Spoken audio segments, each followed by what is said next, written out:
O Novo Testamento. Bíblia na linguagem de hoje.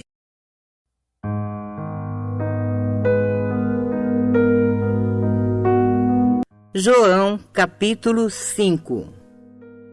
Depois disso, houve uma festa dos judeus e Jesus foi até Jerusalém. Ali existe um tanque que tem 5 entradas e fica perto do portão das ovelhas. Em hebraico, esse tanque se chama Betesda. Perto das entradas estavam deitados muitos doentes, cegos, aleijados e paralíticos. Esperavam um movimento na água, porque de vez em quando um anjo do Senhor descia e agitava a água. O primeiro doente que entrava no tanque depois disso sarava de qualquer doença. Entre eles havia um homem que era doente fazia 38 anos. Jesus viu o homem deitado e, sabendo que ele fazia todo esse tempo que era doente, perguntou: "Você quer ficar curado?" Ele respondeu: "Senhor, eu não tenho ninguém para me pôr no tanque quando a água se mexe. Cada vez que eu tento entrar, outro doente entra antes de mim." Então Jesus disse: "Levante-se, pegue a sua cama e ande." No mesmo instante, o homem ficou curado, pegou a cama e começou a andar. Isso aconteceu no sábado. Por isso, os líderes judeus disseram a ele: "Hoje é sábado e a nossa lei não permite que você carregue sua cama neste dia." Ele respondeu: "O homem que me curou me disse: pegue a sua cama e ande." Então perguntaram: "Quem é o homem que mandou você fazer isso?" Mas ele não sabia quem tinha sido, pois Jesus havia ido embora por causa da multidão que estava ali. Mais tarde, Jesus encontrou o homem no pátio do templo e disse a ele: "Escute, você está curado.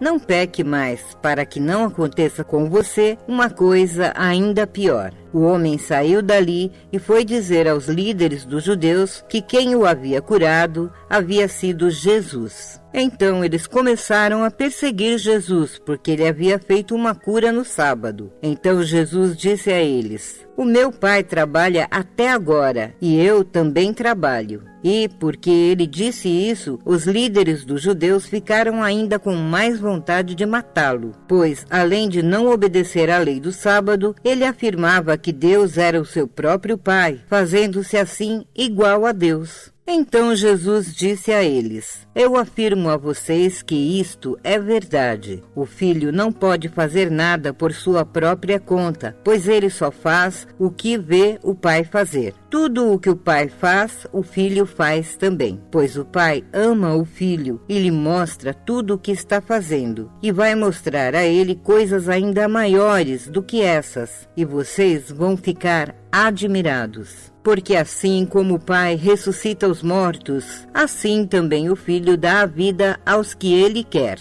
O Pai não julga ninguém, mas deu ao Filho todo o poder para julgar, a fim de que todos respeitem o Filho, assim como respeitam o Pai. Quem não respeita o Filho também não respeita o Pai que o enviou. Eu afirmo a vocês que isto é verdade. Quem ouve as minhas palavras e crê naquele que me enviou tem a vida eterna e não será julgado, mas já passou da morte para a vida. Eu afirmo a vocês que isto é verdade. Vem a hora, e ela já chegou, em que os mortos vão ouvir a voz do Filho de Deus, e os que a ouvirem viverão. Assim como o Pai é a fonte da vida, assim também fez o Filho ser a fonte da vida. E ele deu ao Filho autoridade para julgar, pois ele é o Filho do homem. Não fiquem admirados por causa disso, pois está chegando a hora em que todos os mortos ouvirão a voz do Filho do homem e sairão das suas sepulturas. Aqueles que fizeram bem vão ressuscitar e viver, e aqueles que fizeram o mal vão ressuscitar e ser condenados. Jesus continuou a falar a eles. Ele disse: "Eu não posso fazer nada por minha própria conta, mas julgo de acordo com o que o Pai me diz. O meu julgamento é justo porque não procuro fazer a minha própria vontade, mas a vontade daquele que me enviou. Se eu dou testemunho a favor de mim mesmo, então o que digo não tem valor. Mas existe outro que testemunha a meu favor, e eu sei que o que ele diz a respeito respeito de mim é verdade. Vocês mandaram fazer perguntas a João e o testemunho que ele deu é verdadeiro. Eu não preciso que ninguém dê testemunho a meu favor, mas digo essas coisas para que vocês sejam salvos. João era como uma lamparina que estava acesa e brilhava, e por algum tempo vocês se alegraram com a luz dele. Mas eu tenho um testemunho a meu favor, ainda mais forte do que o que João deu. São as coisas que eu faço, as quais meu Pai me mandou fazer. Elas dão testemunho a favor de mim e provam que o meu Pai me enviou.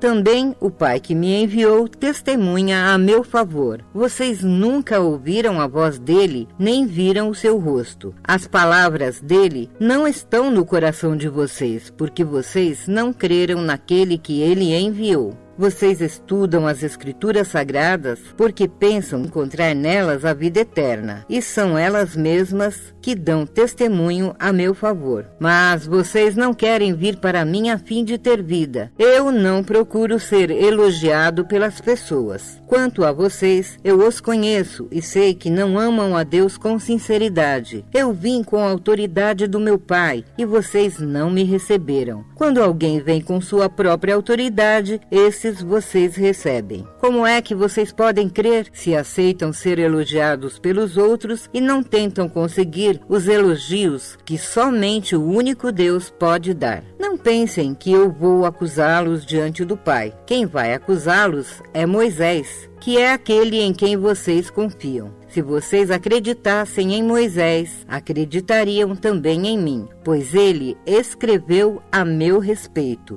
Mas se vocês não acreditam no que ele escreveu, como vão acreditar no que eu digo?